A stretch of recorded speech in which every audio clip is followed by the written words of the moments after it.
오늘 주백성교회 큐티 본문은 누가복음 5장 1절에서 11절까지의 말씀입니다. 오늘 본문 중에서 우리가 집중적으로 살펴볼 말씀은 5절에서 11절까지의 말씀입니다. 시몬이 대답하여 이르되 선생님 우리들이 밤이 새도록 수고하였으되 잡은 것이 없지만은 말씀에 의지하여 내가 그물을 내리이다 하고 그렇게 하니 고기를 잡은 것이 심히 많아 그물이 찢어지는지라. 이에 다른 배에 있는 동무들에게 손짓하여 와서 도와달라 하니 그들이 와서 두 배의 채움에 잠기게 되었더라. 시몬 베드로가 이를 보고 예수의 무릎 아래에 엎드려 이르되 주여 나를 떠나소서 나는 죄인이로소이다 하니 이는 자기 및 자기와 함께 있는 모든 사람이 고기 잡힌 것으로 말미암아 놀라고 세베대의 아들로서 시몬의 동업자인 야고보와 요한도 놀랐음이라. 예수께서 시몬에게 이르시되 무서워하지 말라.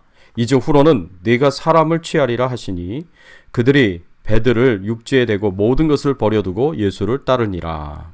본문의 배경이 되는 이 그림은 예수님께서 베드로를 부르시는 모습입니다.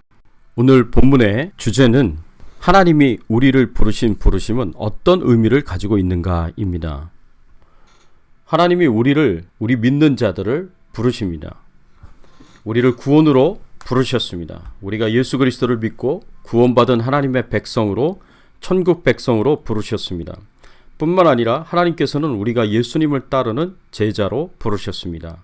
하나님께서 우리를 예수님을 따르는 제자로 부르셨다는 것은 무엇을 의미하고 있습니까? 예수님께서 수많은 사람들에게 복음을 전하시고 말씀을 전하셨습니다. 수많은 사람들을 치료하셨고 귀신을 내어 쫓으셨습니다. 결정적으로 우리의 모든 죄를 대신 지시고 우리 대신에 십자가에서 죄값인 죽음을 다 치르셨습니다. 대단한 지도자라고 말씀드릴 수 있습니다. 그러나 예수님의 사역이 여기서 끝이 났다면 예수님이 돌아가시고 난 이후에는 아무런 대책이 없었을 것입니다.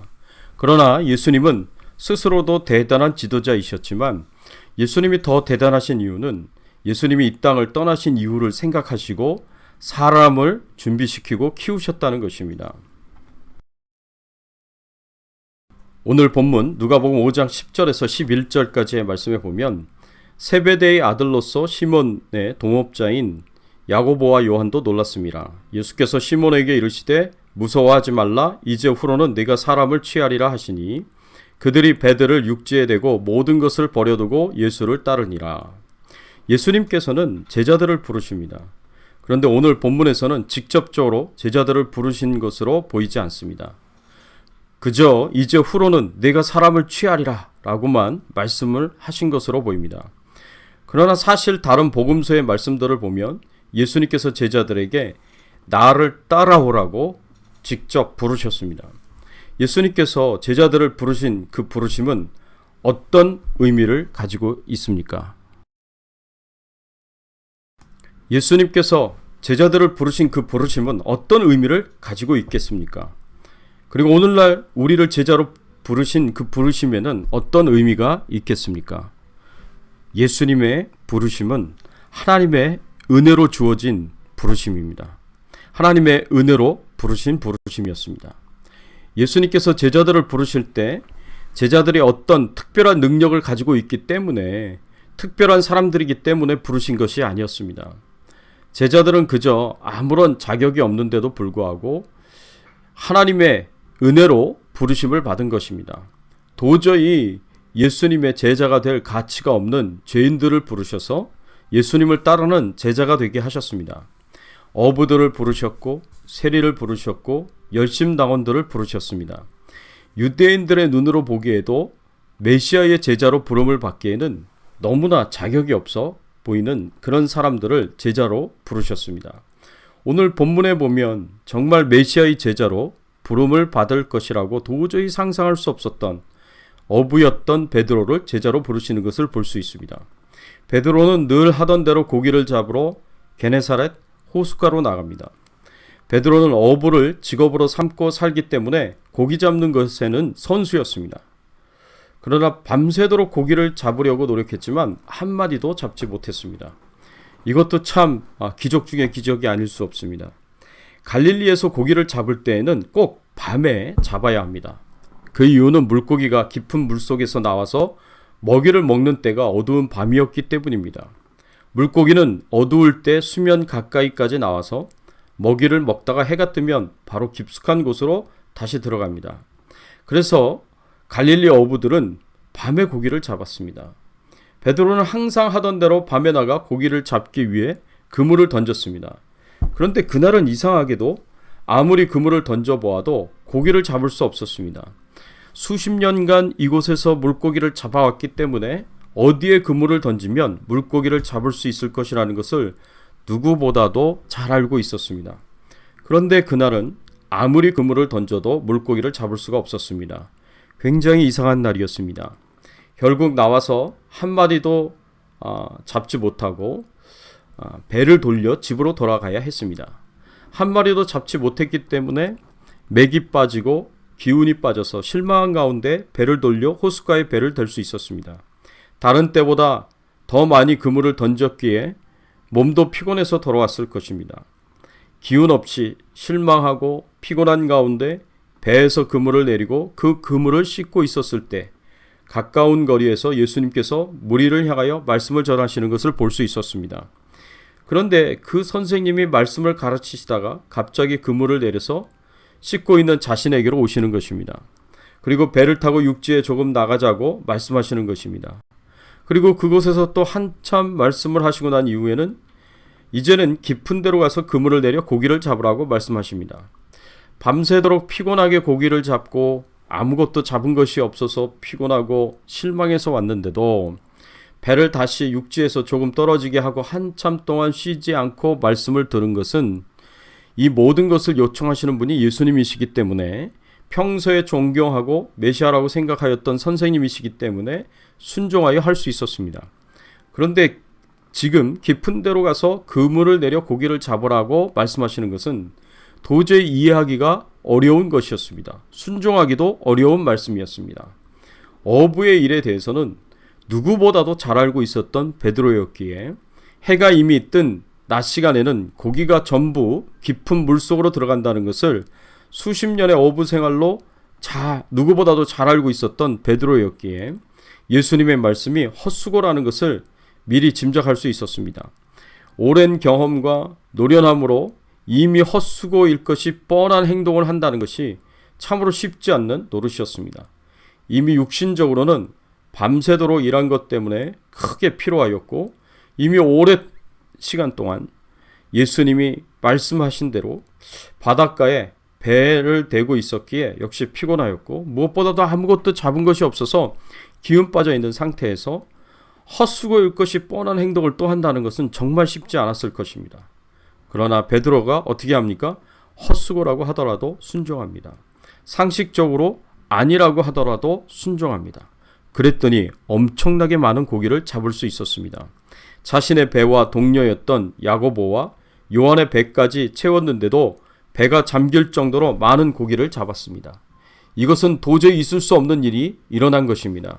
불가능한 일이 일어난 것입니다. 기적이 일어났습니다.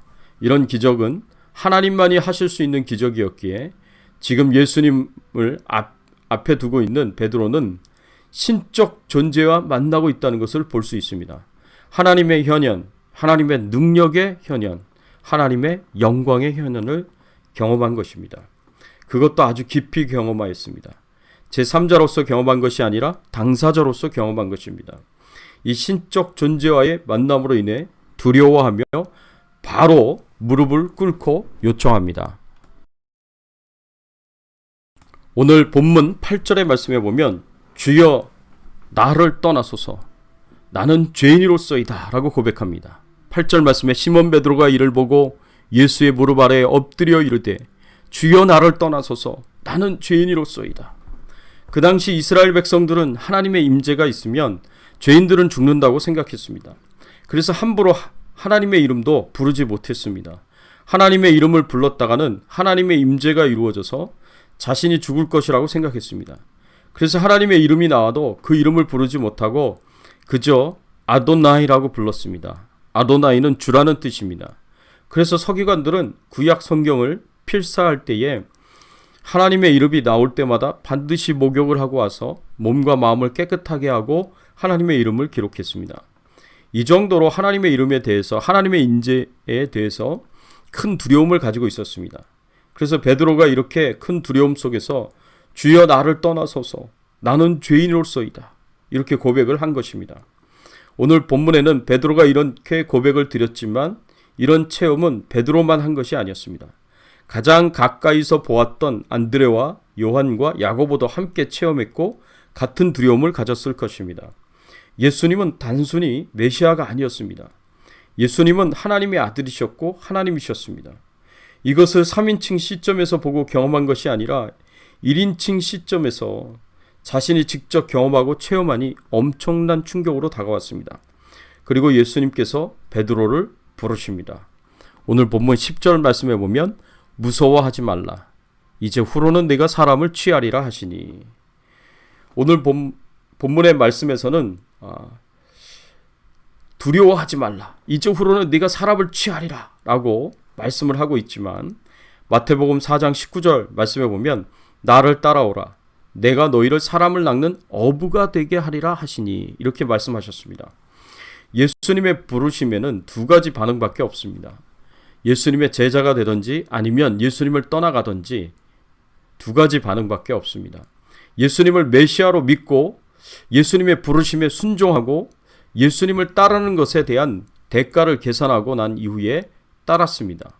그리고 이렇게 예수님을 따르는 것을 선택하고 순종과 헌신할 경우에는 새로운 삶의 시작이 되었습니다.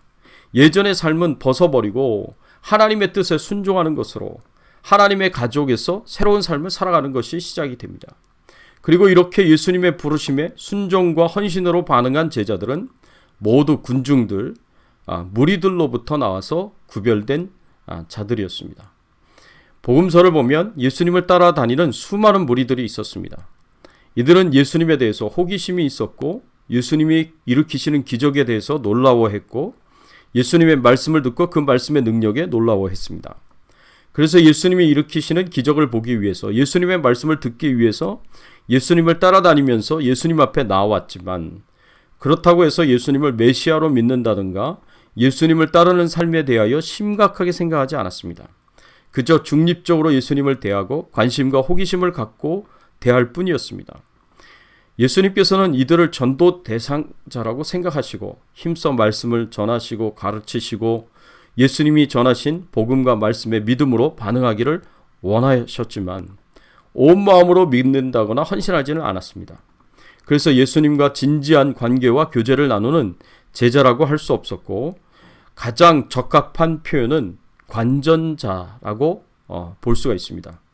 이 무리들은 예수님이 나귀를 타고 예루살렘에 입성할 때에는 호산나 호산나 다윗의 이름으로 오시는 이여 하며 종려나무 가지를 들고 환호했지만 빌라도 법정에서는 십자가에 못 박으라고 외치는 사람들이기도 했습니다.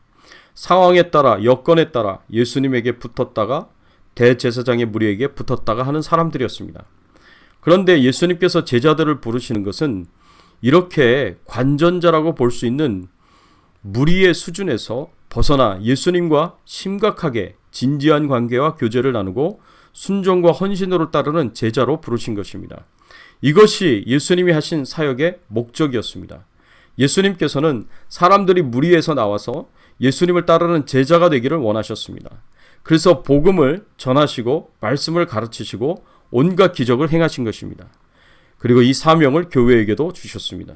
마태복음 28장 19절에 보면 그러므로 너희는 가서 모든 족속으로 제자를 삼아 아버지 아들과 성령의 이름으로 세례를 주고 라고 말씀하셨습니다. 여기서 모든 족속으로 제자를 삼으라고 명령하신 것은 사람들에게 복음을 전하고 말씀을 가르쳐서 무리들에게 나아가서 제자로 만들라고 명령하신 말씀입니다. 사랑하는 성도 여러분, 하나님께서 여러분을 제자로 부르셨을 때 어떤 반응을 하고 계십니까? 군중에서 무리에서 제자로 부르시는 그 부르심에 순종하고 있습니까? 지적인 동의에서 신실한 믿음으로 부르시는 그 부름에 순종하고 있습니까? 그러면 믿음에서 주님을 따르라는 부르심에 믿음으로 순종하고 있어야 할 것입니다. 주님을 따르는 제자의 부르심에서 헌신된 제자가 되어서 하나님 나라의 사명을 감당하고 있습니까? 코로나 팬데믹으로 위축되기 쉬운 때에 우리 모두가 예수님의 제자로 부르심을 받았고 땅끝까지 복음을 전하며 하나님 나라 사명을 감당하라고 명령받았음을 우리가 기억하고 매 순간 이 사명을 감당할 수 있는 저와 여러분들이 되시기를 예수 그리스도의 이름으로 축원합니다. 함께 기도하겠습니다. 하나님 아버지 감사합니다.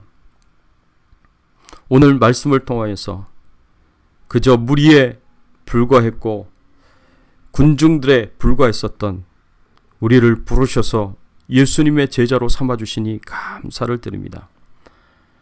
예수님의 제자들이 주님의 부르심에 기꺼이 감사함으로 따랐고 또 예수님의 가르침을 받고 또 훈련을 받고 양육을 받아서 초대교회를 세우며 초대교회의 훌륭한 지도자들이 되었던 것처럼 하나님 저희들도 주님의 제자로 부르심을 받아 말씀의 양육을 받고 훈련을 잘 받아서 교회의 중요한 일꾼들이 되게 하시고 하나님 나라의 일꾼들이 될 수 있도록 하나님께서 은혜를 베풀어 주시옵소서.